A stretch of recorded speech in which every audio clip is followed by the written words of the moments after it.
Cette émission vous est présentée par le café L'Entretemps.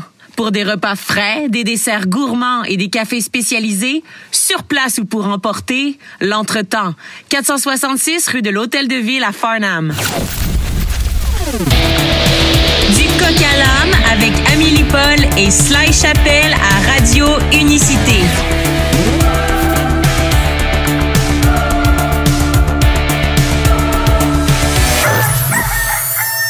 Nous sommes mercredi, le 14 décembre. C'est l'avant-dernière de notre saison. Es-tu excitée, Amélie?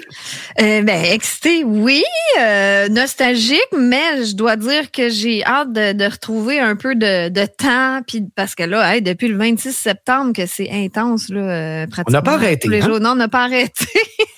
Bonjour à tous. Bonjour tout le monde. J'ai été tout un sprint, ça, depuis septembre. Là. Wow, ça a On s'est embarqué dans toute une aventure. et moi, ce qui me fascine, c'est de voir à quel point on fait du bien aux gens, puis on accompagne les gens dans leur quotidien.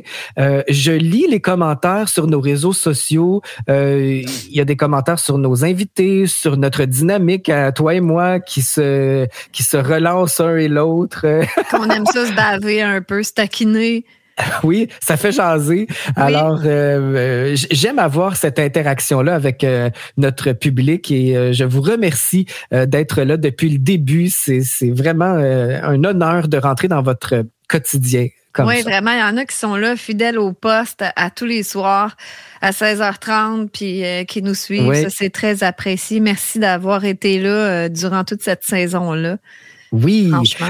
Alors, merci. Demain, c'est notre dernière et ce sera un spécial Noël. Alors, on va vous faire entendre nos coups de cœur musicaux. On va vous parler de nos films de Noël préférés et on va recevoir aussi un de nos nouveaux animateurs qui sera là dès le 6 janvier. C'est Simon Daigle qui va animer Groovy City. On va parler un peu avec lui de son parcours et puis de cette émission-là, le contenu de l'émission. On va discuter avec lui de ça demain à l'émission. Aujourd'hui, on reçoit une auteure et conférencière qui va nous inspirer, Amélie. C'est Annabelle Boyer. Alors, bien hâte de discuter avec elle. On va reprendre notre puissance. Oui, j'ai hâte de la découvrir. C'est toi qui m'as parlé de cette conférencière-là et auteure. Oui, j'ai hâte de la découvrir. C'est le genre de monde, le genre de personne que je trouve inspirant et puis je suis pas inquiète. Que ça va être très intéressant. Notre animatrice Linda Bisson l'avait déjà reçue au Radio Sexy Lounge. Il parlait de reconnaître en fait les signes parce que Annabelle a fait un livre sur la synergologie. Donc, quand on rencontre des gens, la synergologie nous permet d'en savoir un peu plus sur les intentions des gens et sur leur vraie personnalité parce qu'il y a beaucoup de non-dits. Je pense que je vais fermer la caméra pendant l'entrevue pour qu'elle m'analyse. Mais ça ne sera pas ça le sujet, par contre. On va parler de reprendre notre puissance. Et ça, c'est un de ces derniers livres que vous pourrez d'ailleurs gagner à l'émission. Alors, restez avec nous. Vous allez avoir la chance de gagner un livre d'Annabelle aujourd'hui. Ben merveilleux! Ce soir, je vous invite à ne pas manquer. Je fais mes petites plugs comme ça, là, si tu me le permets, Amélie. Ben vas-y, plug! Ce soir, c'est une autre édition du Bonhomme 7 heures. Et tu sais comment j'aime faire cette émission-là. C'est du mystérieux, c'est du paranormal. Alors, je me fais un fun fou à animer ça. Et ce soir, pour se mettre dans la thématique un peu de Noël, je reçois à nouveau Robusquet, c'est mon conteur préféré, et il va vous raconter l'histoire de Krampus, cette espèce d'anti-Père Noël qui vient d'Allemagne. C'est une légende qui vient de l'Allemagne. Alors, il va nous parler du Krampus. Alors, soyez à l'écoute. Et je reçois également un ufologue. On va parler d'extraterrestres avec Jean Cazot. Ce qui est trippant, c'est quand tu fais cette émission-là, quand tu fais ton Bonhomme 7 heures, il n'y a personne pour se moquer de toi. Donc, c'est quand même pas à dédaigner. Ah, je sais pas, tu penses? J'ai reçu une médium, j'ai reçu Christian Non, mais Page, je veux dire, ça avait fait jaser beaucoup. Dans le sens, je suis pas là pour te niaiser, tu sais. Ah, non, c'est... dans ce sens-là. Non, c'est mon émission à moi, c'est ma passion à moi, les phénomènes paranormaux. Alors, c'est le public qui me niaise selon les invités que oui, niaises-tu? Tu reçois-tu des petites vannes en pleine poire? Ben, écoute, c'est très controversé quand on parle de phénomènes paranormaux, quand on parle de médiums. Alors, je m'alimente pas vraiment de ça. Je sais que c'est controversé, puis je m'amuse. Alors, si vous y croyez, vous y croyez. Si vous y croyez pas, ben, c'est de vos affaires. C'est tout. Écoutez pas. C'est pas compliqué. Il y a des gens qui aiment ça, écouter du contenu, qui sont pas d'accord, puis se fâcher sur le contenu. Oui, eh bien là, je vous donne peut-être de quoi à vous alimenter ce soir avec Jean Cazot. Ça va être quelque chose. On parle d'extraterrestres avec lui pour les amateurs. Alors, c'est à 7h. Évidemment, le bonhomme 7h arrive à 7h à Radio Unicité. Mais c'est bien, c'est parce que tu sais, presque juste après du coq à l'âme. Donc, coq à l'âme fini, le temps de préparer à souper, puis après ça, on écoute ça tranquillement. C'est parfait. Exactement. C'est ce soir. Alors, je vous invite tous à cette belle émission. On passe à notre gazouillis. Oui, gazouillis du jour. Oh, mon Dieu, que ça a fait parler ça sur Twitter. Mon Dieu. OK, j'ai vu ça passer hier soir, en fait. Je pensais que c'était une blague. Je te l'ai même envoyé, puis t'as dit, tu y croyais pas parce que c'est Global News, mais il y a plein de sites Internet. Tu sais, maintenant, là, les agences, ils sortent une nouvelle, là, tous les médias se mettent là-dessus. Là, fait qu'ils publient toutes. Puis moi, je la traduis. Je traduis souvent dans Google avant de le reposter sur Twitter pour que les francophones ils puissent lire puis connecter, parce que j'ai remarqué que si je le mets en anglais, là, ça marche pas. Mm-hmm. Alors, il y a vraiment une étude sérieuse là, sur PubMed. C'est comme la référence scientifique. C'est pas des jokes, là. C'est sûr qu'il y a des gens qui ne croiront pas, mais c'est vraiment pas des blagues. Et l'étude suggère, en fait, le titre de Global News dit « Réticence à la vaccination contre la COVID associée à un risque accru d'accident de la circulation en Ontario ». Et là, moi j'ai pris l'article, j'ai tweeté « Je priais pour que cet article soit une parodie ». Hélas, non. Une étude sérieuse suggère que la réticence à la vaccination contre la COVID est associée à une augmentation significative des risques d'accident de la route. Alors vraiment, c'est ça qui est le plus triste, c'est que c'est une étude sérieuse sur PubMed qui a vu une corrélation entre le fait que les gens qui ne se font pas vacciner sont plus téméraires, ils ne respectent pas les consignes, tout ça, donc sont moins susceptibles de respecter le code de la route.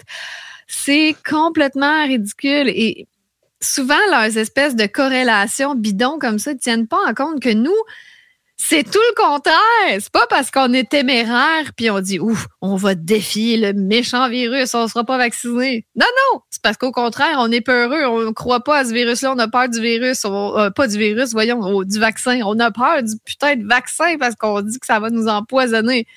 Fait que on n'est pas téméraire. Au contraire, on fait très, très attention. Fait que je te dirais qu'on est plus susceptible d'être des bons conducteurs parce qu'on fait attention à nous. On est prudent avec notre corps, avec notre santé. Logiquement, là, mais c'est parce que... Comment je te dirais bien ça, gentiment? Et on parle pas le même langage que ces gens-là. On dirait qu'eux sont sur une autre planète. Les médias, puis tous ceux qui sont dans ce narratif-là, ils parlent pas sur le même poste de radio que nous, la même fréquence vibratoire. On dirait qu'ils comprennent pas notre fréquence. Ils comprennent même pas des fois quand je fais un tweet sarcastique ou au 2e, 3e degré. Ils comprennent pas. Ça me fascine. Moi, je suis mystifiée, fascinée par cet univers-là des gens aux prises avec le syndrome de Stockholm. Je comprends pas cela. Je sais, toi, je suis sans mots, je suis bouche bée parce que je sais pas où va s'arrêter la bêtise humaine. Mais vraiment, là, c'est hallucinant. Il y a des gens vraiment qui croient à ça. C'est dangereux. Mais c'est parce qu'à chaque fois, on pense pas qu'ils peuvent descendre plus bas, mais ils le font. Mais oui, il y a une étude sérieuse.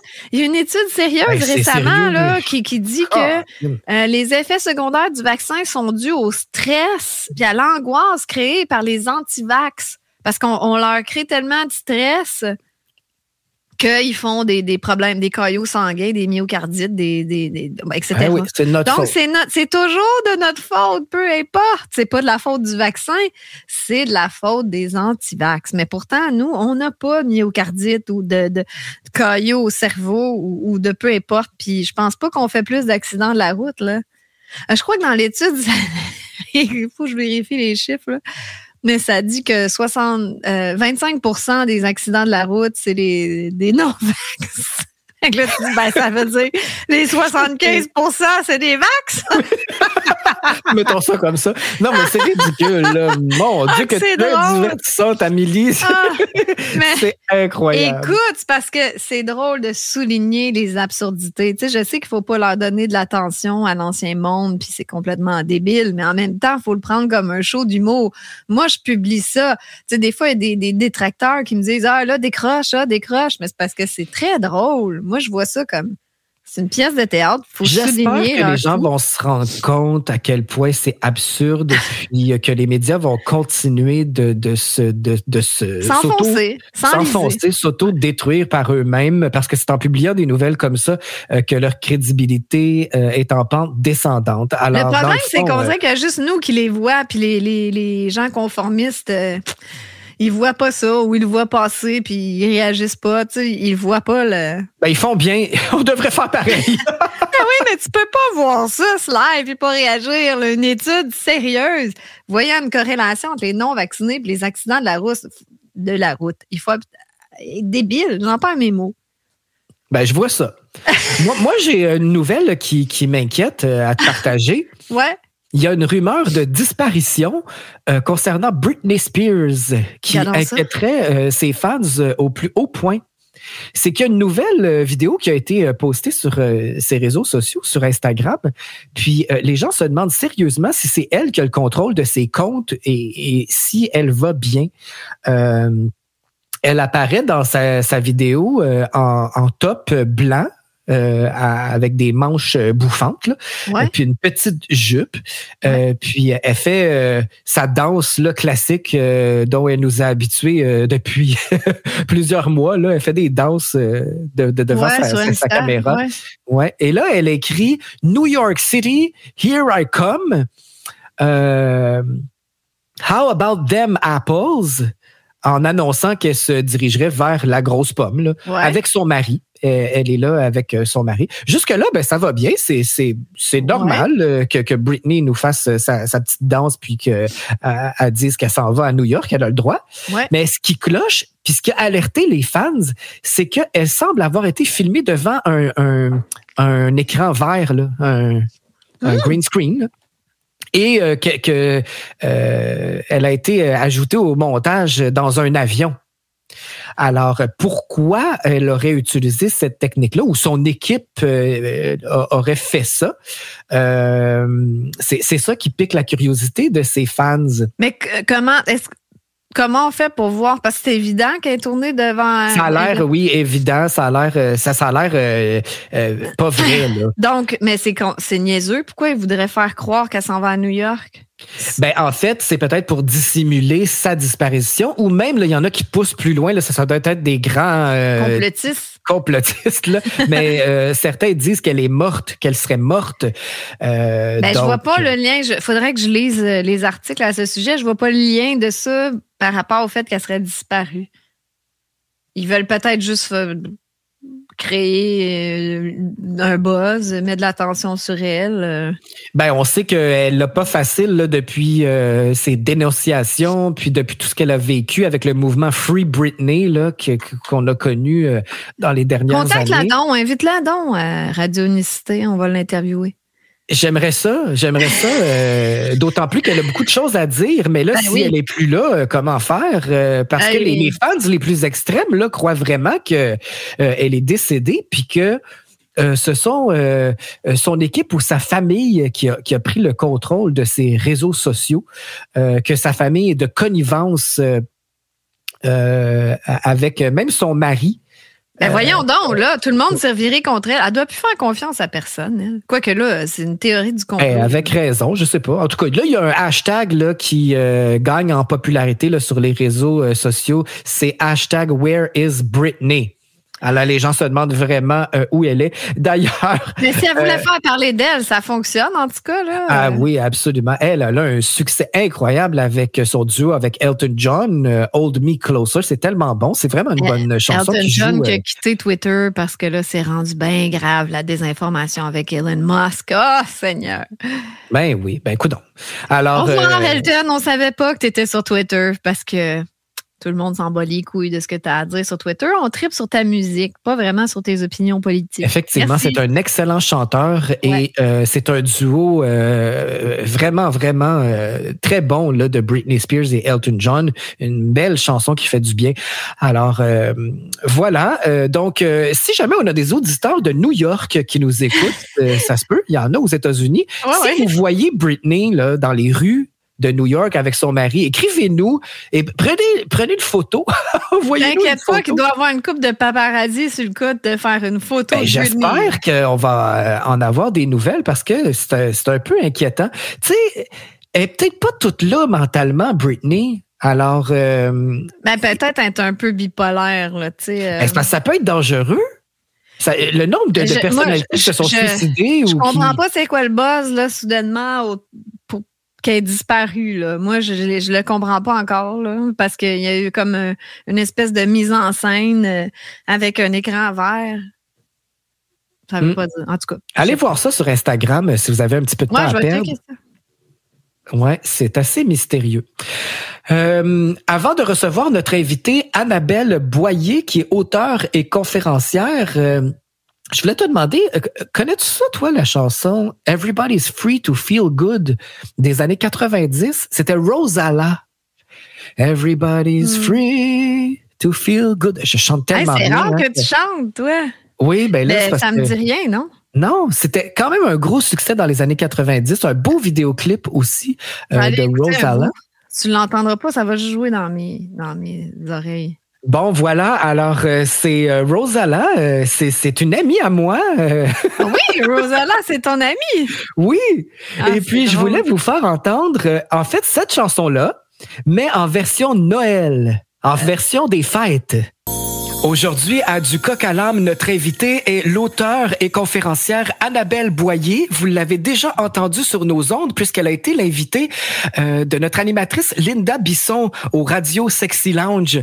Alors, c'est tellement large tout ce qu'on peut couvrir avec Annabelle que j'ai décidé de lui lancer l'invitation et elle a accepté. Alors, Amélie, je vais te faire découvrir quelqu'un de très inspirant aujourd'hui. Oui, bonjour, Annabelle. J'ai très hâte. Oui, bonjour, Annabelle. Bonjour. Je crois que tu es coach en neurosciences aussi. Tu as étudié la neuroscience. Je pense que tu as 1 million d'heures de formation en toutes sortes de sujets. Fait qu'on peut te poser toutes les questions qu'on veut. Là. Je suis très excitée. Moi, je suis une poseuse de 1000 questions. La neuroscience, c'est fascinant. Hein? C'est assez... Ben, surtout sur les thématiques, parce que tu as beaucoup traité des relations toxiques et moi, je trouve ça fascinant. Tu sais, les gens qui restent pris là-dedans, puis le contrôle que peuvent avoir certaines personnes. Donc, on va voir tout cela. Excellent. Alors, Annabelle vient de sortir. Excusez-moi, je veux trop dire deux choses en même temps. Tout ça en même temps. Ça déboule. Annabelle vient de sortir un livre qui s'appelle « Libérez-vous de votre passé et accédez à votre puissance ». Je trouvais ça tellement inspirant parce que on dirait que la plupart des gens vivent avec leur passé. Oui. Puis c'est pas vraiment positif tout ça là. Je veux dire, le passé ça nous forme, mais à un moment donné, il faut regarder en avant. C'est bien ça. L'idée, c'est que Martin Latulippe dit souvent, le passé, ça doit être un lieu de référence, mais pas un lieu de résidence.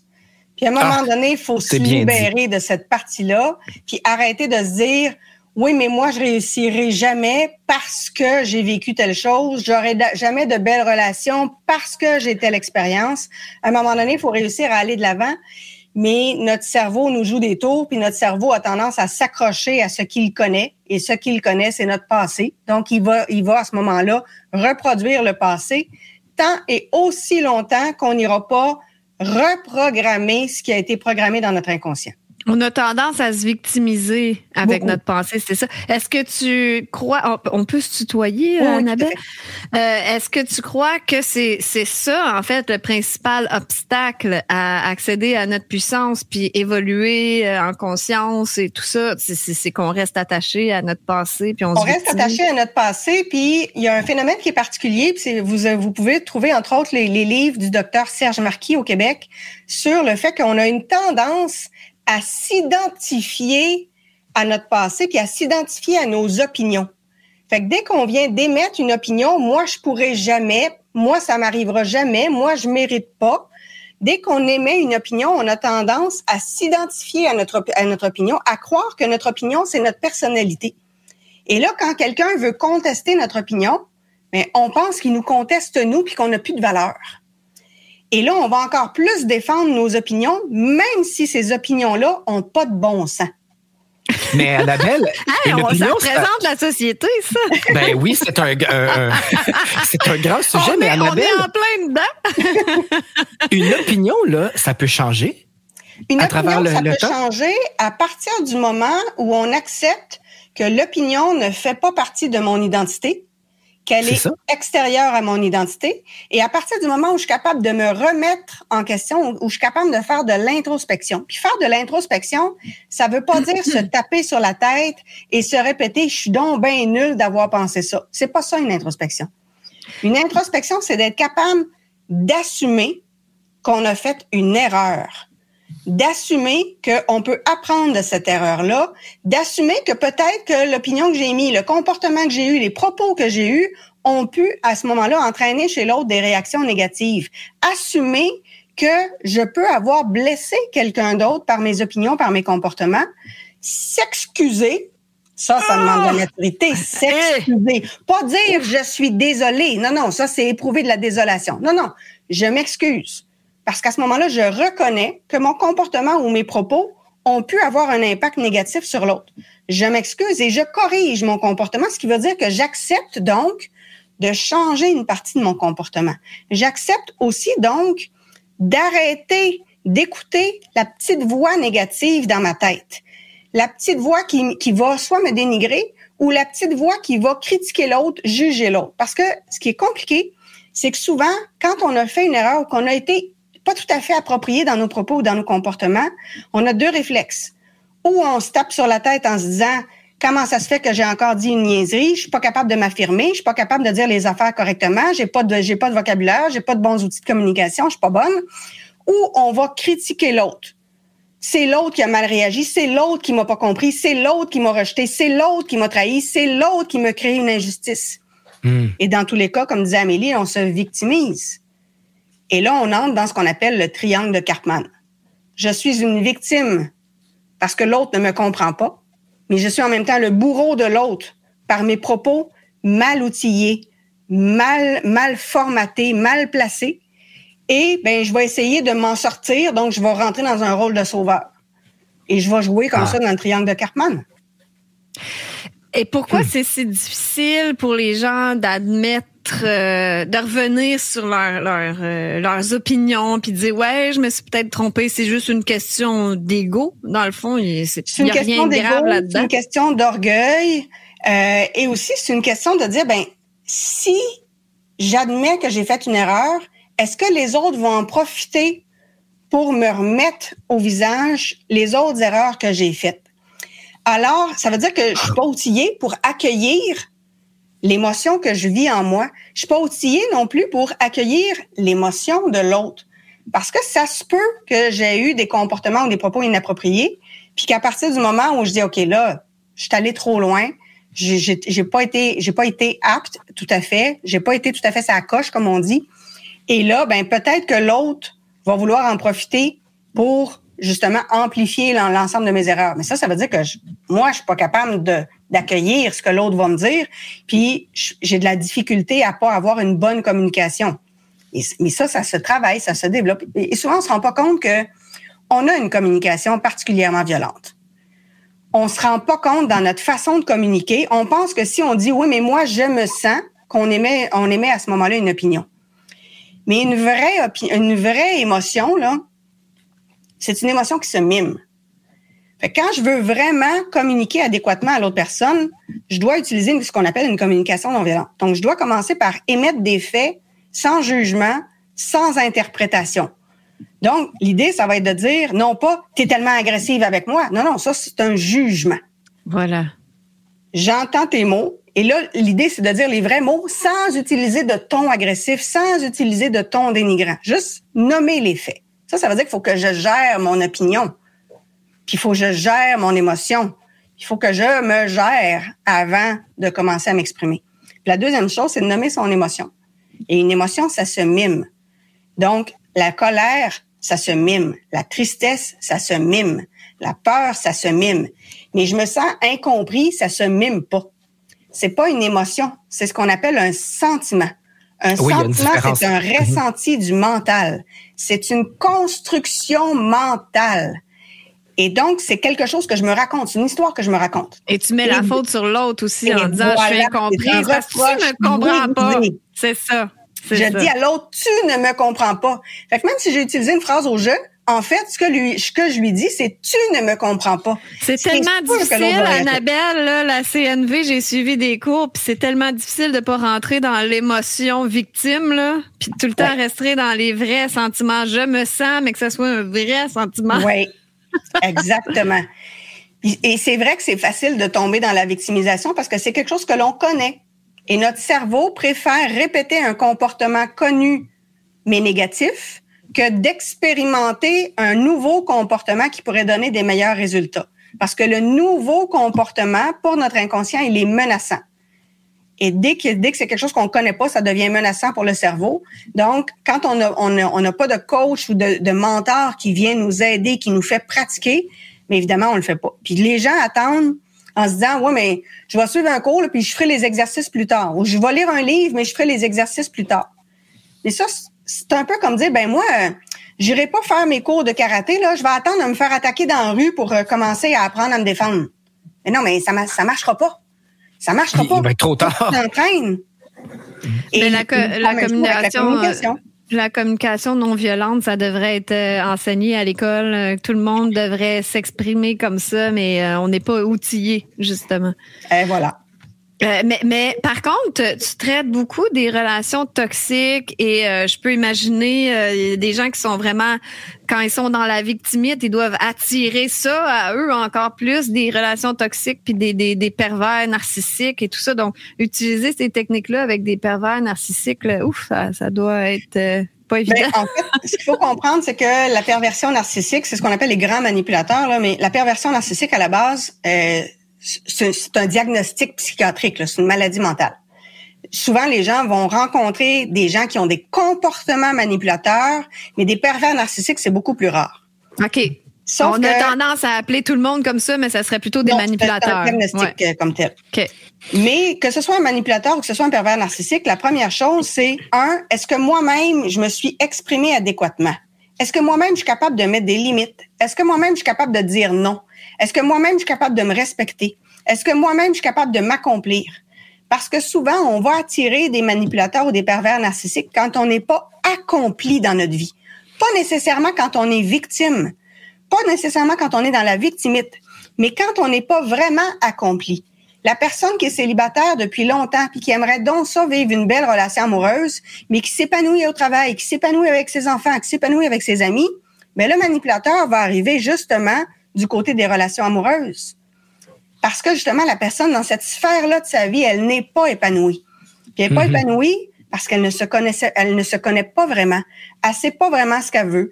Elle a des croyances limitantes. Oui, mais moi, je mérite pas ça. Oui, mais moi, ça m'arrivera pas. Oui, mais moi, je serai pas capable. Oui, mais moi, oui, mais moi, oui, mais moi.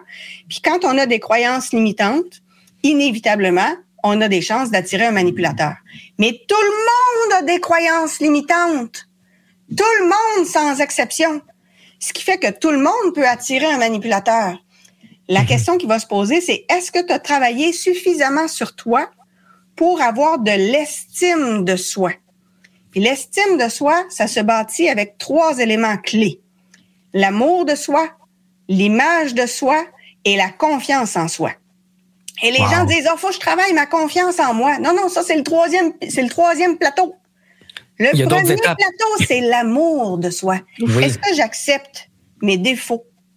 Est-ce que je les travaille? Est-ce que j'essaie de m'améliorer? Est-ce que j'essaie de devenir la meilleure version de moi sans continuellement m'auto-critiquer?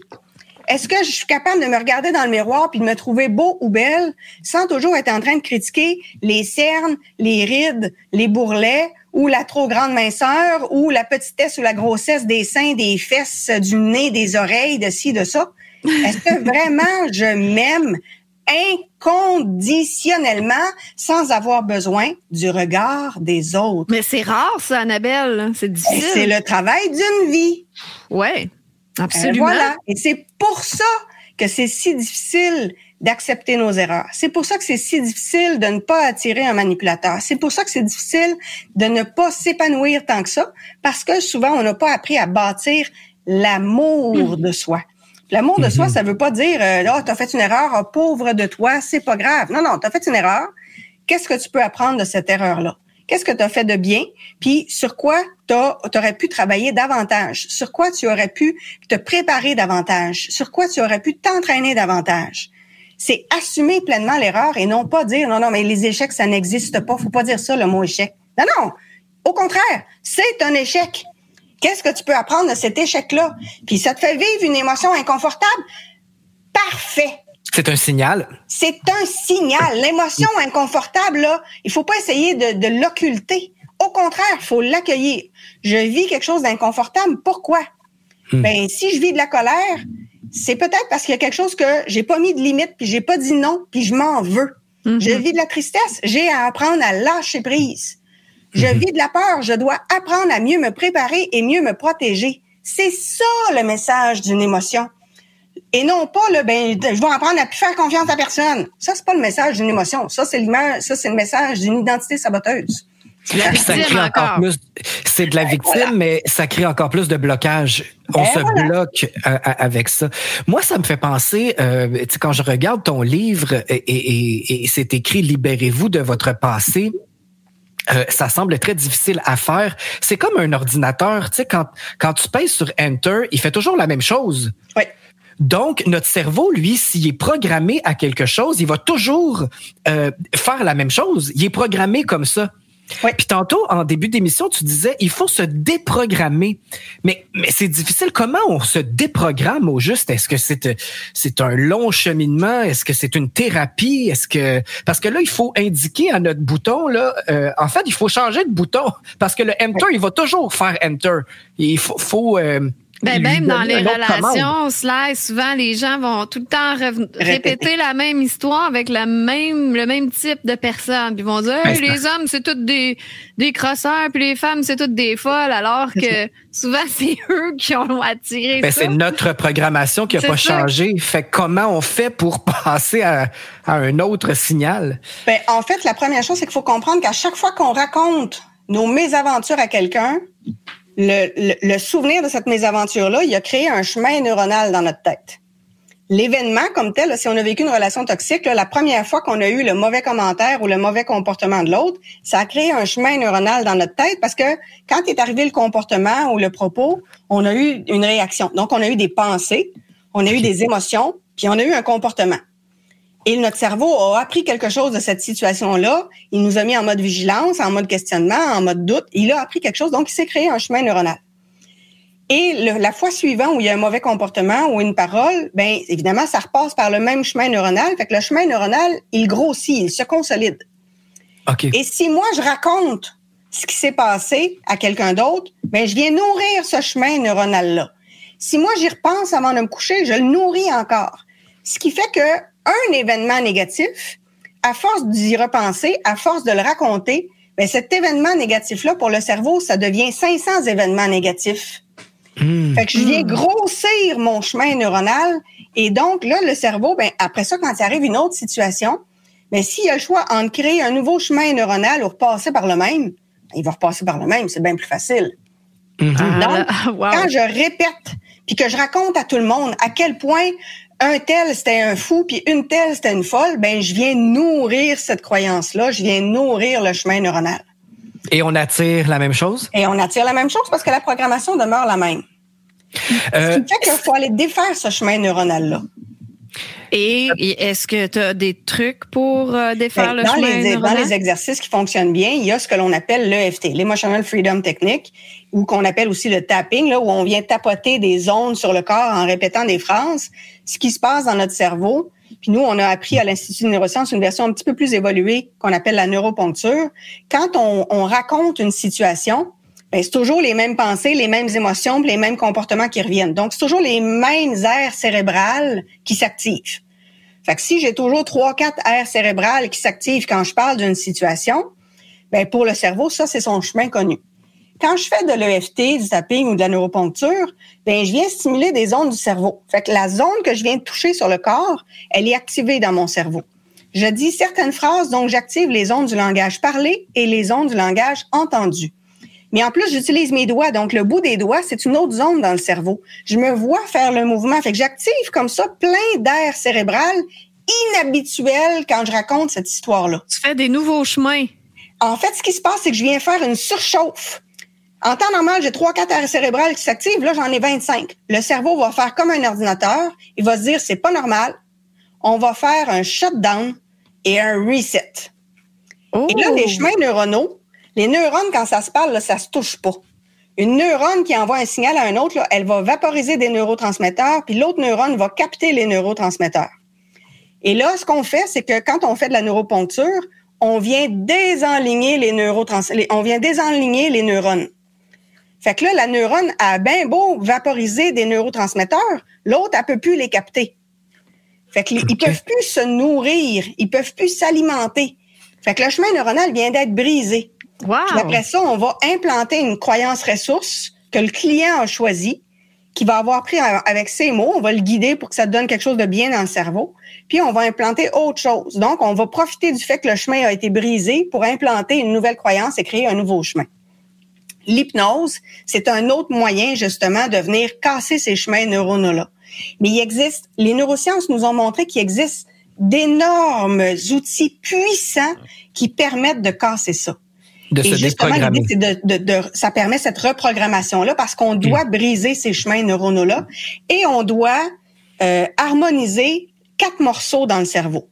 Parce que quand je veux faire un changement, tu sais, là, le nouvel an s'en vient. Là. Fait que là, il y a des gens qui vont dire, je vais prendre une bonne résolution, là, je vais changer. Oui. Ben, la bonne résolution, là, on vient d'activer ce qu'on appelle le cortical gauche. C'est la partie du cerveau qui est en charge du raisonnement, de la logique. Mais le reste du cerveau, lui, il n'a pas été impliqué. Mais le reste du cerveau, il est plus ancien. Il est plus rodé, il est plus puissant. Le cortical gauche, pour vous donner une image, c'est l'équivalent de jouer avec un bonhomme Playmobil. Puis le reste du cerveau est tellement puissant que c'est l'équivalent de jouer avec un mont Everest. Quand on prend une résolution, ben on s'adresse au bonhomme Playmobil, mais on s'adresse pas au mont Everest. C'est sûr que le mont Everest, il va gagner. C'est une question de temps avant qu'on abandonne nos résolutions parce qu'on va manquer de motivation, parce qu'on trouve ça inconfortable, parce qu'on a oublié, parce qu'on procrastine, parce qu'on n'a pas harmonisé le reste du cerveau. Il faut harmoniser le reste. Et pour harmoniser le reste, ben quand je prends une bonne résolution, quand je me dis, ben moi, je veux maigrir de 5 kilos. Ben non, là, déjà là, je viens de me planter parce que je viens de dire que je veux maigrir, je veux perdre 5 kilos. Le cerveau a ça, perdre. Il veut gagner. Et quand je dis je veux perdre du poids, il y a tout de suite une zone dans le cerveau qui dit perdre, c'est une menace, c'est une menace, c'est une menace. Nous devons gagner du poids. C'est automatique. Donc, je veux pas maigrir, je veux pas perdre, je veux mincir, je veux retrouver mon poids santé. Retrouver. OK. Et maintenir. Parce que si je dis juste retrouver, le cerveau va dire « Ah, elle veut retrouver, donc il faut qu'elle perde pour pouvoir retrouver indéfiniment. » Fait que c'est pour ça que souvent, il faut travailler avec un coach pour qu'il puisse justement nous faire travailler sur les bons mots. Et là, une fois que je me dis, bon, ben moi, parce que là, j'aime cet exemple-là, parce que je sais bien qu'au premier de l'an, il y en a beaucoup qui vont vouloir dire ils veulent mincir parce qu'ils veulent aller dans le sud, puis ils veulent se préparer pour l'été ou ils veulent rencontrer quelqu'un. Donc, comme si le fait de perdre 5 kilos, ça faisait qu'on rencontrait la bonne personne.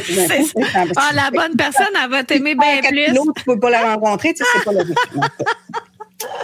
Et l'idée après ça, c'est de se visualiser avec ce nouveau corps, de se voir avec ce nouveau corps, de voir ce que ça donnerait comme résultat, mais dans notre tête. Et là, on vient d'activer le cortical droit de la visualisation. Ensuite, c'est d'imaginer quelle est l'émotion positive que je vais ressentir une fois cet objectif-là atteint. S'il n'y a pas d'émotion, le cœur, il ne voudra rien savoir. Il doit ressentir une émotion positive, intense.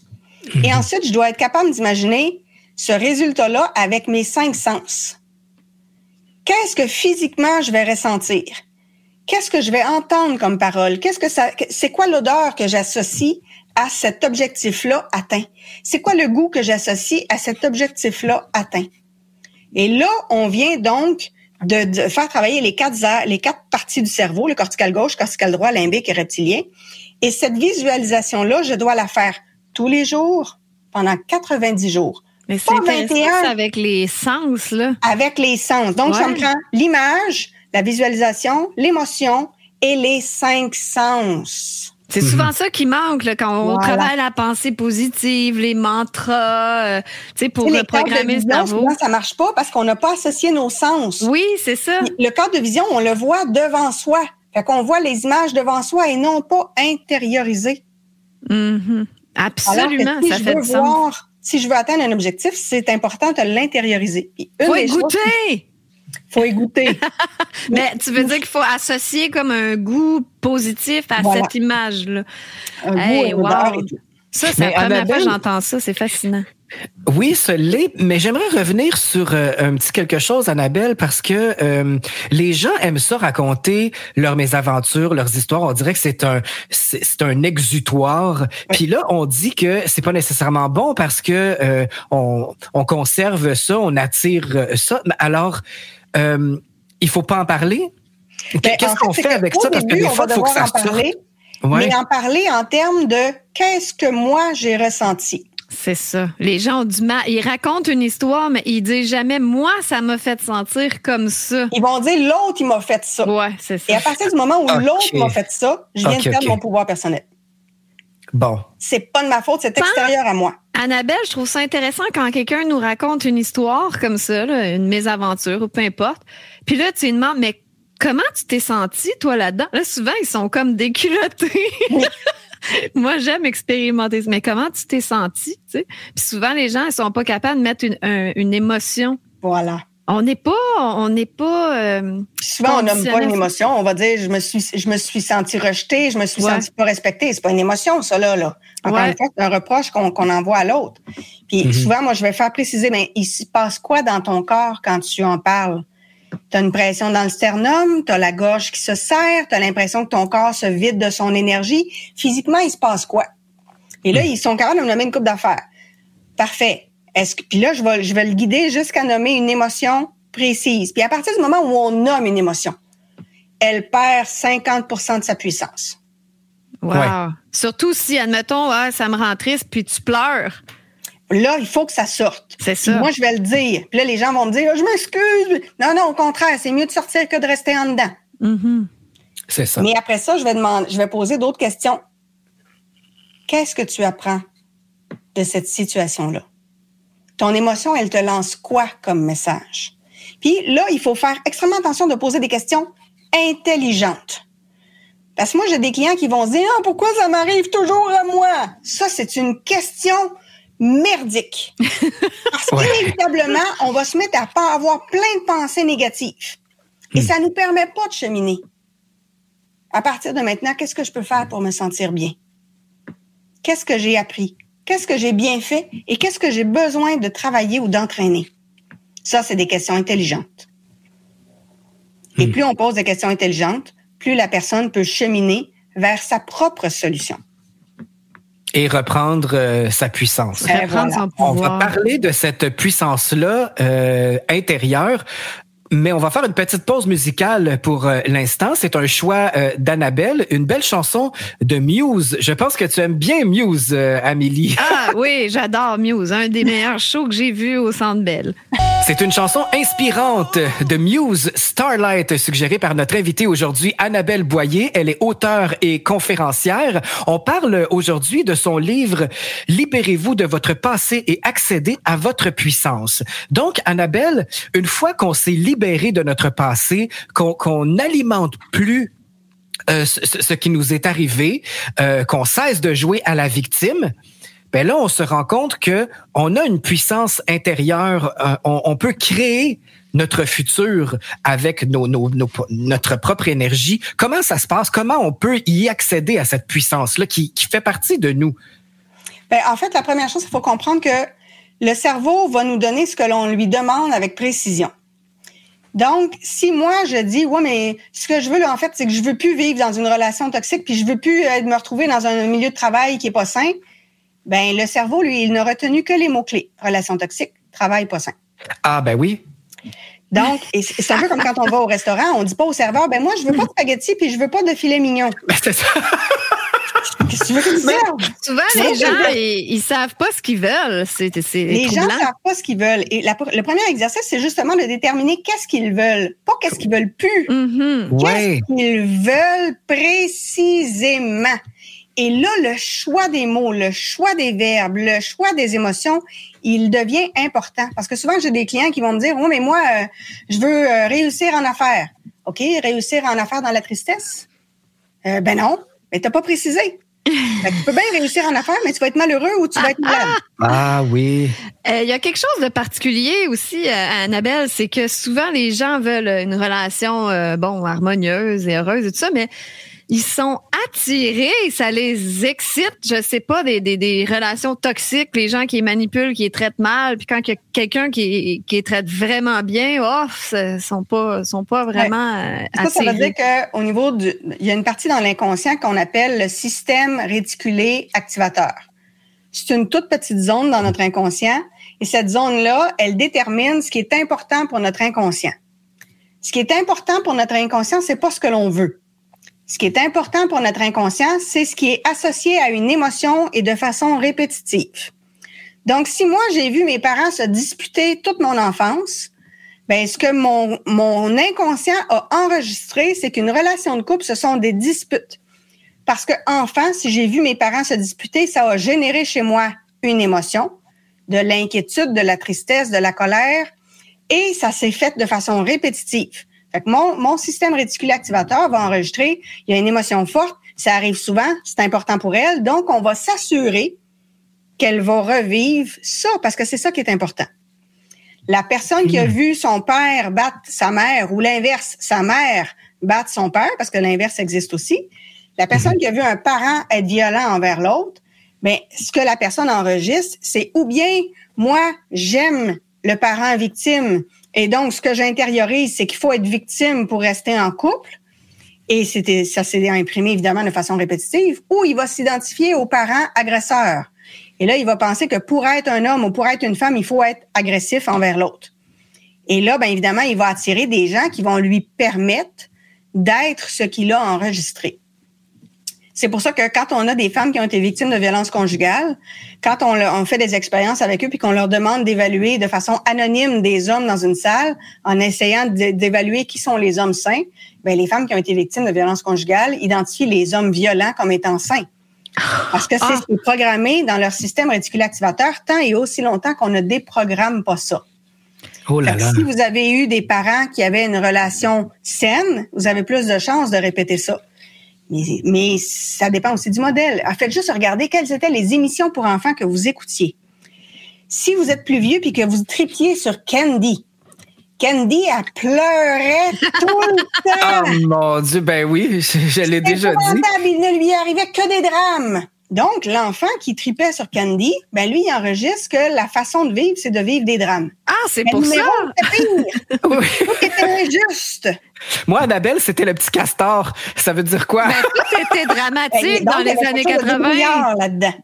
Oui, c'était le plus fort. Il pouvait arriver donc qu'on ait des héros de notre enfance comme ça qui nous ont marqués. Quand on a comme super-héros Batman, ben Batman, c'est quelqu'un qui va se sacrifier dans l'ombre puis qui va travailler dur mais qui est jamais reconnu. Donc, dépendamment des héros, dépendamment des modèles parentaux, du modèle des grands-parents ou des autres adultes signifiants, c'est ça qui s'est programmé dans notre inconscient. Hey, ça, c'est très intéressant. Retravailler par le FT, par l'hypnose, par des outils de coaching neuroscientifique pour aller briser cette programmation-là puis en implanter une nouvelle. Moi, quand je demande aux gens, nommez-moi un couple que vous connaissez qui est heureux. Ils ont de l'argent, sont en santé, ils sont bien ensemble, puis ils s'expriment adéquatement. Véronique Cloutier et Louis Morissette. Ben, tu vois, toi, t'as un nom qui te vient tout de suite. La plupart de mes clients, ils cherchent pendant 3 semaines. Moi, j'avais Tom Brady puis Gisèle Bündchen, puis j'ai su qu'ils se sont divorcés récemment. Donc, tous mes espoirs se sont effondrés. Ben, c'est pour ça qu'il faut avoir plusieurs modèles, puis aller chercher le meilleur dans ces modèles-là. Puis, encore une fois, il faut l'intérioriser. Puis souvent, quand on l'intériorise, il y a une petite voix dans notre tête qui dit « mais moi, ça m'arrivera pas ». OK, ben on a une croyance limitante là qu'on peut aller travailler. Hey, c'est fou. Annabelle, j'ai plein de révélations. Ça veut dire que tout ce que on nourrit là comme pensée, non seulement des pensées, mais les films qu'on écoute, les activités qu'on choisit, c'est vraiment révélateur. Hey, c'est pour ça que j'écoute juste des petits films d'amour cucu qui finissent bien. Tu vois, puis ma relation va très bien. Et voilà. Bon, tu vois. Moi, la musique que l'on écoute nous influence beaucoup aussi. Si vous écoutez toujours de la musique très, très négative, anti-société, anti-gouvernement, anti-femme, ben, ça va nourrir votre inconscient. Fait que c'est parce que ça nous fait vivre une émotion de la musique, ça nous transporte. Les livres, c'est la même chose. Moi, je fais extrêmement attention à tout ce que je lis et à tout ce que je regarde. Je fais extrêmement attention d'éviter les nouvelles négatives. Parce que, inévitablement, si tu écoutes des nouvelles négatives, ça va t'affecter. Ben là, c'est omniprésent. Imagine ça nourrit le cerveau de tout le monde en ce moment, là. Ben, c'est pour ça que j'écoute des émissions comme aujourd'hui où on va justement parler de choses plus constructives. On arrive avec des outils, on arrive avec des choses qui permettent de cheminer, de faire des prises de conscience, d'avancer. Parce que ça vient me nourrir inévitablement. Par exemple, moi, le vendredi soir, quand j'ai eu une semaine à coacher beaucoup de gens qui sont en détresse, en anxiété, qui vivent des épreuves majeures, ben le vendredi soir, c'est sûr que je vais être en mode, je suis une formation de neurosciences où je vais regarder un film super intéressant ou un documentaire sur le cerveau. Je vais me nourrir uniquement de choses positives. Un petit film d'amour, une comédie romantique là où que ça finit bien puis que les gens sont amoureux. Oui. Un bon coup. Exact. De l'entraînement à une marche en forêt, quelque chose qui est constructif. Parce que là, je le sais, moi, le vendredi soir, mon cerveau va avoir moins de filtres, il est plus vulnérable aux attaques. Donc, je fais extrêmement attention de comment je le nourris. Donc, c'est toute la nourriture, la vraie nourriture, c'est important, comment on nourrit notre corps, mais toute la nourriture extérieure aussi, comment on nourrit notre cerveau, c'est très important. Tout ce qui nous donne des émotions, c'est d'autant plus important, parce que je pense que quand c'est associé à une émotion, c'est encore plus puissant pour le cerveau. Tout ce qui est émotion et répétition. Tu me disais avant qu'on commence l'entrevue, il y a un foyer, ben oui, chez nous, il y a un foyer, il y a des plantes, il y a un chat. Je m'arrange pour que mon environnement soit le plus protecteur et le plus inspirant possible. Ouais. Et ça m'aide. Wow. Parce que c'est ce qui nous nourrit. Voilà. J'avais une question par rapport aux relations toxiques, puis pourquoi que je parle de ça, c'est qu'il y a beaucoup de monde que je connais qui ont du mal avec ça. Là. Et je me demandais, c'est quoi les premiers signes d'une personne manipulatrice que quelqu'un peut détecter? Parce que de toute évidence, la façon que tu parles, ces gens-là n'ont pas l'air à le détecter. Détecter le mensonge, le faux, ceux qui manipulent. C'est quoi les signes qu'on peut porter notre attention là-dessus puis dire là c'est louche? Généralement, dans la relation toxique, ce qui est particulier, c'est que les 2-3 premières semaines, ça semble idyllique. Trop beau pour être vrai. C'est trop beau pour être vrai. L'autre personne répond à beaucoup de nos besoins. Et dans les faits, quand je questionne mes clients, ils me le disent, j'ai eu un doute, mais je ne l'ai pas écouté. Ça, c'est la petite voix intérieure. J'ai vu un drapeau rouge, puis je ne l'ai pas regardé. Fait qu'ils n'ont pas écouté leur instinct. Pourquoi? Parce que le besoin était trop gros. Trop important. Je voulais tellement avoir ce poste-là. Je voulais tellement faire de l'argent. Je voulais tellement être en couple. Je voulais tellement que je me suis pas écoutée. Puis l'autre chose qui est particulière avec un manipulateur, c'est qu'ils vont nous faire vivre une montagne russe d'émotions. Fait qu'en temps normal, moi, mon niveau de bonheur peut être d'un certain niveau, puis mon niveau de tolérance aux émotions négatives est d'un certain niveau. Fait que quand je suis en couple avec quelqu'un, ben je vais vivre des moments ordinaire, puis des moments vraiment bien. Mais mon barème, il est normal. Avec un manipulateur ou une manipulatrice, le barème, il vient d'exploser. Les moments wash sont vraiment wash. Parce que il y a des petites pointes, des attaques, du dénigrement, des phrases du genre, en tout cas, moi, je te pensais pas de même, tu me déçois tellement. Non, mais t'es-tu vu avec ce vêtement-là, t'as l'air tellement gros ou grosse. Ça n'a pas d'allure. Franchement, compte-toi chanceux d'être avec moi parce qu'il y a personne qui voudrait de toi. Voyons donc, on dirait jamais ça à notre meilleur ami. Jamais. On dirait jamais ça à notre enfant. Jamais, jamais, jamais, jamais. Et pourtant l'autre ose nous dire ça puis on le tolère. Voilà. Mais exactement, il y a des moments wow.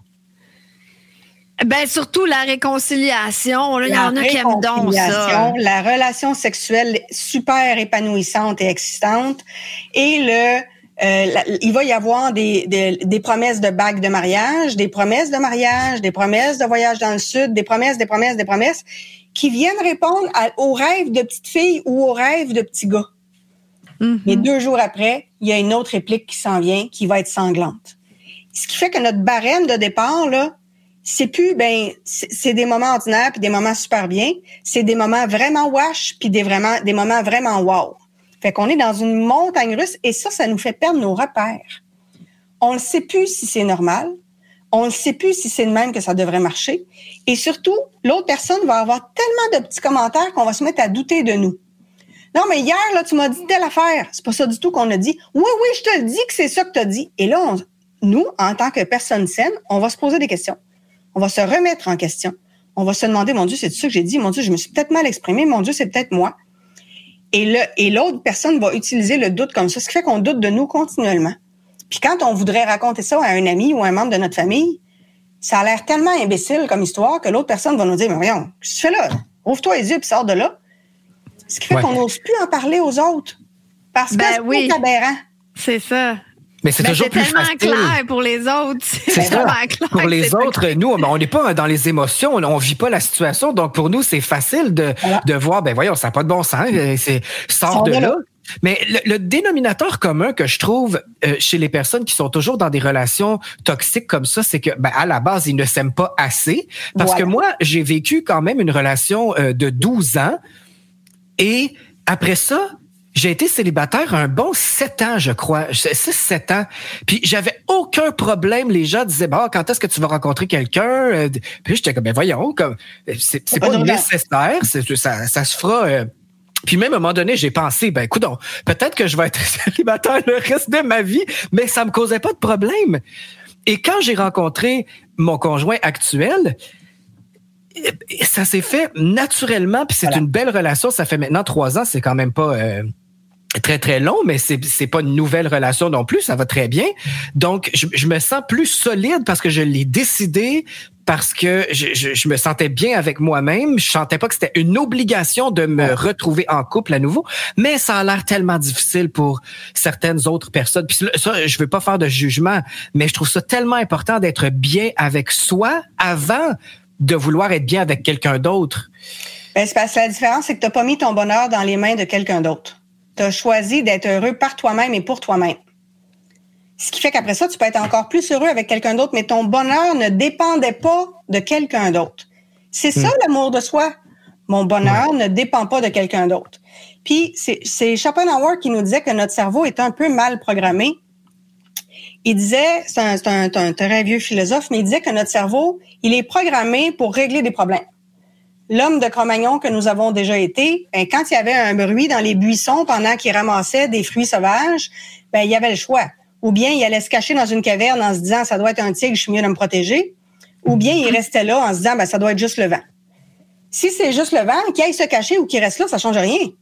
Si c'est un tigre puis qu'il est resté là, il est mort. Mm-hmm. Fait que notre cerveau est programmé pour identifier toutes les menaces environnantes. Le monde a beaucoup évolué, mais notre cerveau n'a pas évolué à la même vitesse que le monde qui nous entoure. Aujourd'hui, il n'y a pas de tigre au coin de la rue, il n'y a pas d'ours, il n'y a pas de grosses menaces au coin de la rue. Mais notre cerveau est tellement programmé à identifier les menaces que quand il n'y en a pas, il les invente. C'est là où on va arriver avec des ruminations. Fait qu'on va bien, on est en train de conduire, puis à un moment donné, on pense à un client ou un collègue qui nous a tapé ses nerfs et on imagine une conversation avec cette personne-là qui n'a pas lieu d'être. On se fait couper sur l'autoroute puis on va pester contre le conducteur pendant 1 heure. Ça sert à rien, ça, là. C'est vrai. Des pensées négatives qui ne que la personne, elle n'a pas vu ou c'est sa responsabilité aussi de faire attention à son environnement, mais des fois, on accuse. Mais là, Annabelle, c'est parce que moi, j'ai vécu quelque chose. Je veux que tu me dises si je suis normale ou pas. Là, non, parce que je te dis tout de suite, t'es pas normal. Tu n'as même pas besoin d'entendre la situation. Mais ça, c'est très drôle. Je faisais du camping. Puis c'était en Gaspésie, un camping sauvage, puis il y avait un ours qui tournait alentour de ma tente. Puis moi, je voulais sortir pour le voir, puis le flatter. Mais pas le flatter, là, quand même, on va se calmer, mais j'avais envie de le voir, de connecter. Puis la plupart des gens ont peur, en fait, puis c'est la fin du monde là, de savoir qu'il y a un ours qui je me sens bizarre. Mais qu'est-ce qui se passe? Ben, en fait, en effet, là, il y a plusieurs phénomènes qui viennent d'entrer en jeu. En effet, un ours, à la base, c'est menaçant. Donc, ton amygdale aurait dû s'activer davantage pour dire il y a une menace. Maintenant, il y a la menace et l'anticipation des conséquences possibles. Okay. La menace, tu sais, l'ours, là, si tu bouges pas puis tu t'en approches pas, il va juste continuer son chemin. C'est très rare quand même qu'un ours va attaquer un humain. Surtout si tu bouges pas puis tu l'écœures pas. Lui, il cherche de la bouffe. Puis la bouffe, ben c'est souvent les fruits qu'il va trouver dans tes affaires où il va jouer avec ton humain. Il mange pas des humains, là, c'est ça. Là. Non. Ça, à part quelques grizzlies là, ou des ours polaires qui meurent de faim, mais sinon, généralement, l'ours, il s'en prend pas à l'humain. Sauf que il y a aussi le fait que quand on a vécu certaines expériences, on a en effet envie de connecter avec la nature. Et quand on a envie de connecter avec la nature, on a une tendance justement à aller vers les animaux. Et là, l'ours réagit à l'émotion et l'état interne réel. Moi, je suis extrêmement calme avec les animaux. Fait que quand les chiens sont bien énervés chez quelqu'un que je connais, j'arrive, les chiens se calment. Parce que moi-même, à l'intérieur de moi, je suis calme. Je vais me promener, les chiens viennent me voir. Les chats viennent me voir. Les papillons viennent me voir. Je les attire toutes.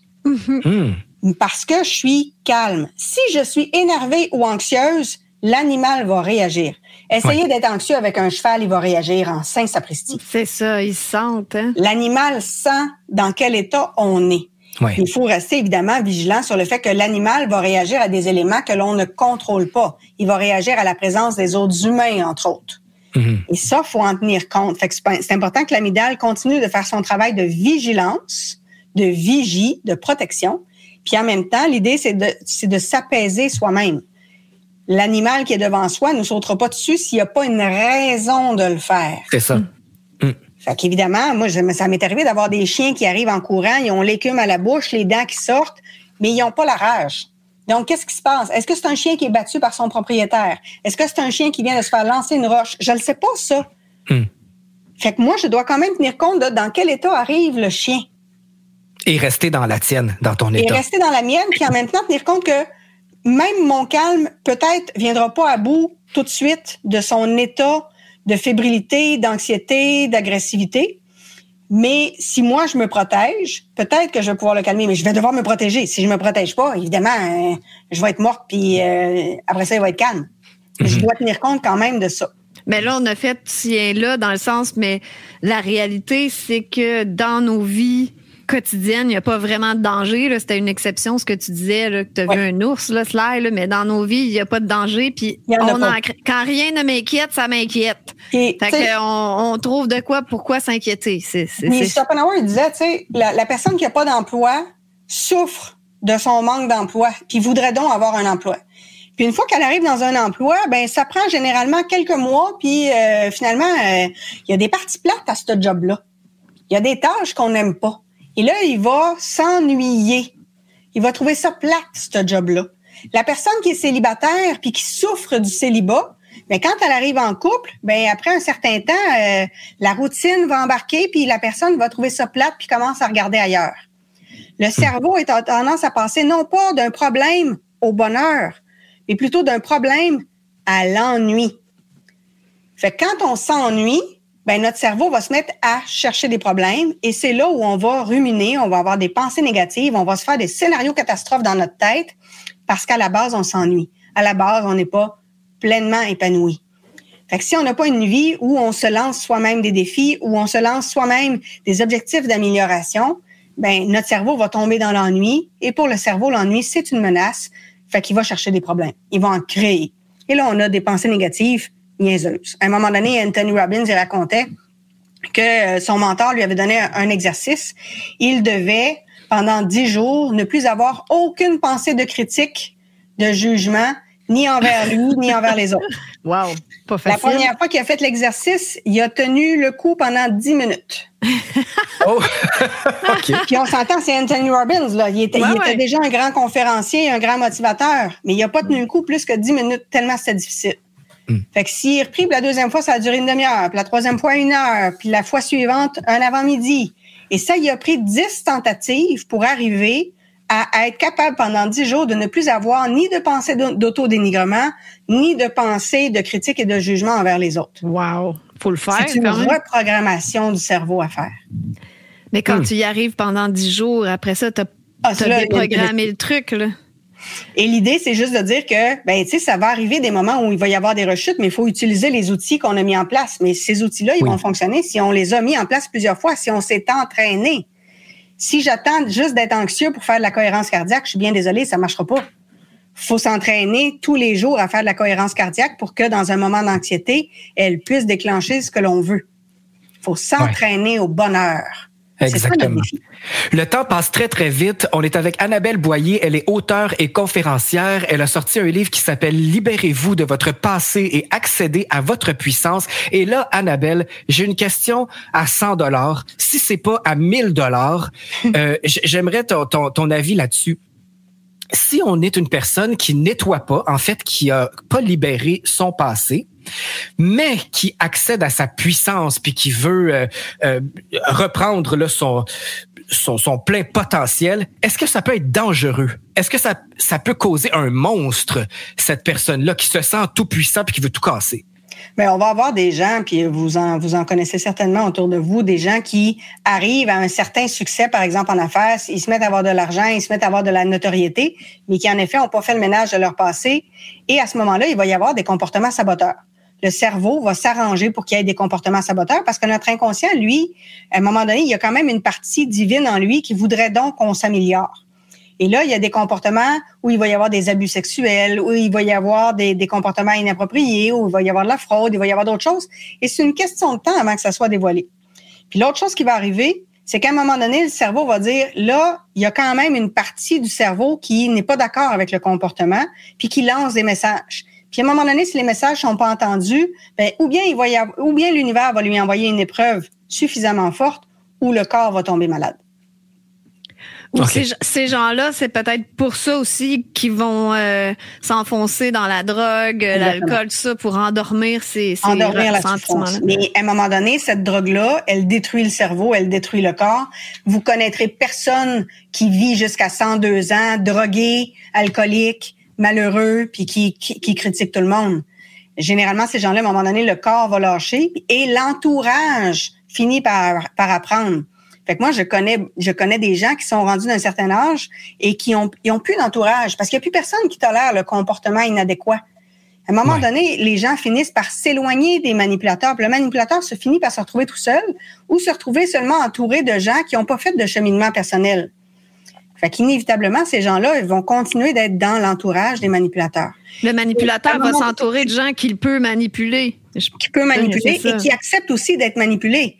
Tant et aussi longtemps que tu décides que tu t'écoutes pas, que tu ne te respectes pas, que tu mets pas de limites, que tu dis pas non, que tu n'as pas de valeur, ben à un moment donné, il va y avoir des conséquences à ça. Un manipulateur. Le fait de déployer sa puissance quand les bases sont pas suffisantes, quand les fondations de l'individu ont pas été nettoyées, ça finit toujours par s'effondrer comme un château de cartes. Ce n'est qu'une question de temps.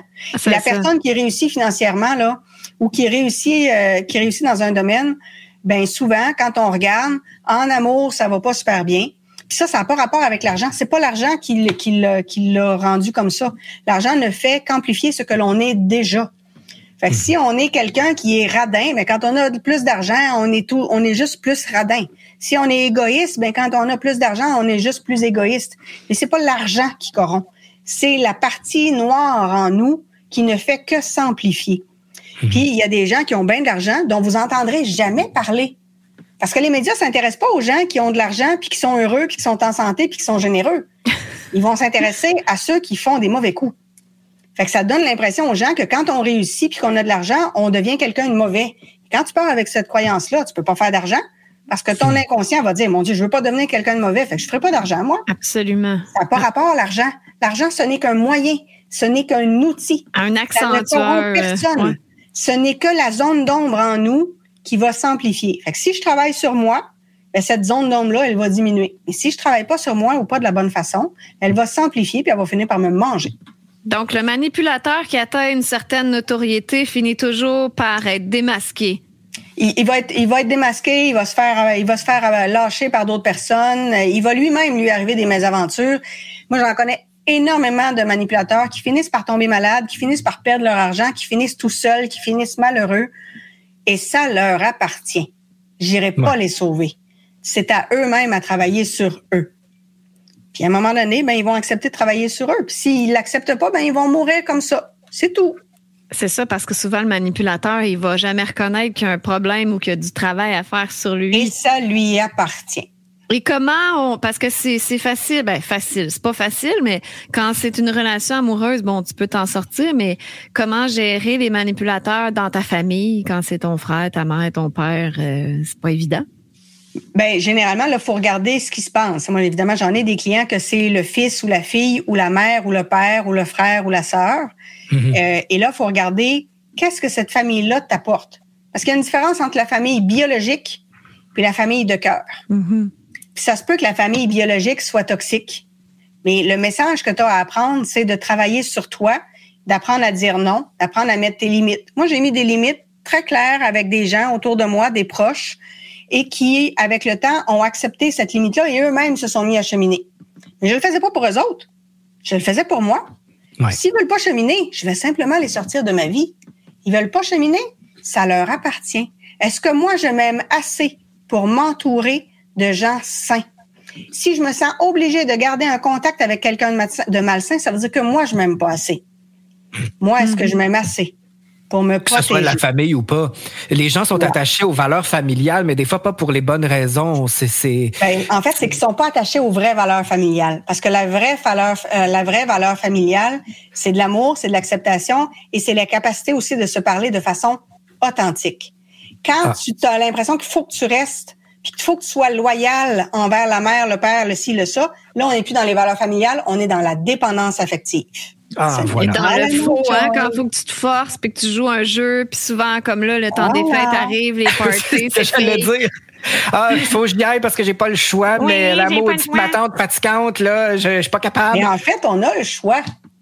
Oui, mais c'est parce que on veut être des bons citoyens, de la bien-pensance et de la vertu. On n'est pas des bons citoyens quand on endure le comportement de quelqu'un qui est inadéquat parce qu'à ce moment-là, tout le monde paye pour ça.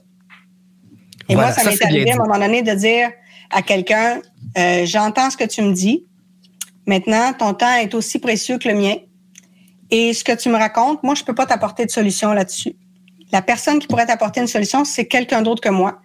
Et j'entends que toi, tu préfères ne pas parler à cette personne-là. Donc, ce que tu veux, c'est pas une solution. Ce que tu veux, c'est de l'attention. Et moi, mon temps est précieux. Et moi, je veux nourrir mon cerveau de belles conversations. Donc, la conversation qu'on a en ce moment, ce n'est que du commérage. Et moi, je considère que c'est important pour moi d'avoir des belles conversations. Fait que si toi, tu veux continuer d'avoir du commérage contre quelqu'un sans solution que tu vas apporter, ben je t'invite à ce moment-là à aller en parler à quelqu'un d'autre parce que ça ne sera pas avec moi. À moins que la personne te demande, Annabelle, j'aimerais, peux-tu me conseiller sur comment aborder cette personne-là parce que, bon, je sais pas trop. Et là, on est dans une autre dynamique. Parce que ça va arriver des gens qui vont venir me voir avec une situation puis je dis, OK, c'est quoi ton objectif en venant me voir? C'est quoi ton objectif en venant me voir? Parce que si l'objectif, c'est juste de chialer contre l'autre personne, est-ce que tu vas te sentir mieux? Pas vraiment. Est-ce que moi, je vais me sentir mieux après? Ça va te changer ta solution? Pas pantoute. Donc, ça sert à rien, sauf à avoir de l'attention. C'est ce que les gens veulent souvent. Avoir de l'attention négative.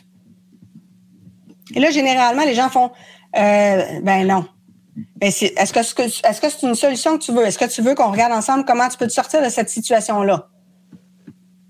Ouais, t'as raison. OK, à partir de maintenant, c'est quoi les faits? Les faits sans jugement, sans interprétation. Et dès qu'il repart dans le jugement, non, les faits. Puis après ça, c'est quoi ton émotion? C'est là où ça va bloquer. Qu'est-ce qui se passe physiquement dans ton corps? Puis là, je vais creuser jusqu'à ce que j'ai la vraie émotion. Et quand j'ai la vraie émotion, généralement, toute la pression vient de tomber. Toute la tension vient de tomber. Puis là, ce que la personne reproche à l'autre, il y a un principe de base en psychologie, c'est qu'on fait beaucoup de projections. Ce qui nous dérange chez l'autre, c'est quelque chose que l'on a en soi qui n'est pas guéri, pas résolu. Si moi, ça m'est arrivé dans le passé de raconter des gros mensonges épouvantables, puis que j'ai pas fait la paix avec ça, bien, quand quelqu'un va me raconter un gros mensonge épouvantable, je vais lui en vouloir. Si moi-même, j'ai pas été à la hauteur dans un dossier, puis je vois quelqu'un qui est en train de se planter dans un dossier, bien, je vais réagir. Mais je vais réagir à la blessure que je porte. Et généralement, avec mes clients, je vais regarder à quel moment toi-même tu as eu ce comportement-là dans un autre domaine de ta vie ou dans celui-là, récemment ou il y a plus longtemps. Puis ils ont tous des souvenirs. Ah ben oui, ça m'est arrivé de dire telle affaire, puis ça n'avait pas d'allure. Puis... Et là, toute la charge émotionnelle revient. Et là, je le sais qu'il n'a jamais été libéré de ce passé-là. Et comme il n'a jamais été libéré de ce passé-là, bien, quand quelqu'un d'autre a le même genre de comportement, bien, il va réagir négativement au comportement de l'autre parce que ça vient camoufler sa souffrance à lui. Et là, on va défaire ce qui s'est passé dans le passé. Puis quand on défait ce qui s'est produit antérieurement, bien, finalement, le comportement de l'autre, il a l'air moins pire. On vient d'enlever de la charge émotionnelle. Et là, on donc, quand on réagit ou quelqu'un nous fait réagir, faut aller voir en dedans, finalement. Là. Oui. Ça revient toujours à ça. Hein? C'est merveilleux. On peut te consulter, Annabelle, si on a plein de problèmes? Personne n'a des problèmes. Tu sais. Les gens peuvent me trouver sur mon site www.annabelle-boyer.com, puis un formulaire si les gens veulent une consultation ou un coaching. C'est super. Excellent. Ton livre « Libérez-vous de votre passé et accédez à votre puissance » est disponible partout. Et si on le commande chez ton éditeur, Béliveau, la livraison est gratuite jusqu'au 20 décembre. C'est-tu pas merveilleux, ça? Exactement. Alors, il est disponible sur ton site Internet aussi. Il y a un lien pour l'acheter ou on va directement sur le site de l'éditeur? Oui, bélivoéditeur.com. Béliveau Éditeur. Et justement, parlant de Béliveau Éditeur, il nous offre comme cadeau ce beau livre-là pour nos auditeurs. Alors, je vous invite à aller commenter sur la publication appropriée sur notre site Facebook, notre page Facebook, et on va faire tirer ce beau livre-là d'Annabelle. Alors, on vous invite à participer en grand nombre. Merci beaucoup de nous avoir vraiment outillés sur reprendre notre pouvoir et surtout, avant se libérer de notre passé, c'est ce que je retiens de plus important pour effectivement vivre de façon plus légère, puis d'avoir une puissance qui est, comment dirais-je, une vraie puissance saine. Ouais. Qui ne cache pas de... C'est super intéressant, franchement, Annabelle. Là, merci. C'est des beaux outils. Aussi, tu as une chaîne YouTube avec des capsules, des petites capsules très intéressantes qui donnent des bons outils aussi. Alors, merci. Franchement, c'est fascinant, la neuroscience. Je pensais pas que c'était aussi intéressant d'étudier le cerveau. C'est toute une machine, ça, le cerveau, ouais, Amélie. Oui, en effet.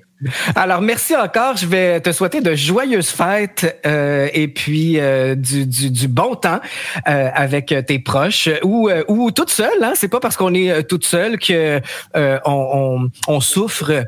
Alors, parce qu'il y en a beaucoup de gens qui vont passer le temps des fêtes seuls et des fois c'est par choix. On dirait que c'est mal vu, mais ça peut être par choix aussi. Alors, l'important, c'est d'être bien avec soi, de régler nos trucs, puis si vous avez besoin justement des services d'Annabelle, ben allez faire un tour sur son site Internet. Nous l'avons mentionné sur notre page Facebook de Radio Unicité. On te souhaite beaucoup de beauté, de paix d'esprit et de joie et d'allégresse pendant ton fêtes et toute l'année 2023.